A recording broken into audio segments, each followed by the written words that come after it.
আসসালামু আলাইকুম, সবাই ভালো আছেন? এই যে ৩টা পাঙ্গাস মাছ, ২টা আর একটা লেজ, এই যে লেজা দিয়েছি।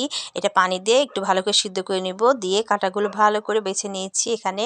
এবার আমি এখানে দিব পেঁয়াজ কাটা আর কাঁচামরিচ বাটা, শুকনো মরিচ গুঁড়া, আর এই যে এখানে দিলাম দারচিনি গুঁড়া, হলুদের গুঁড়ো দিব, একটু আদা বাটা, রসুন বাটা দিয়ে দিব, দিয়ে ভালো করে এটাকে মাখিয়ে নিব। আর এখানে আমি চাট মশলার গুঁড়ো দিয়ে দিলাম ১ চা চামচ, দিয়ে ভালো করে এগুলো মেখে নিব বেসন আর চাউলের আটা দিয়ে।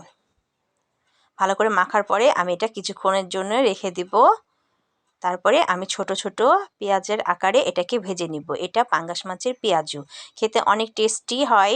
সবাই অবশ্যই খেয়ে দেখবেন। যারা আমার চ্যানেলকে ফলো করেননি, ঝটপট আমার চ্যানেলকে ফলো করে দেবেন, লাইক শেয়ার কমেন্ট করতে ভুলবেন না। এই যে দেখুন পাঙ্গাস মাছের পেঁয়াজু হয়ে গেছে, খেতে অনেকই টেস্টি হয়েছে। সবাই করে খেয়ে দেখবেন, আর কেমন হয়েছে অবশ্যই কমেন্ট করে জানাবেন। সবাই ভালো থাকবেন, সুস্থ থাকবেন। আল্লাহ হাফেজ।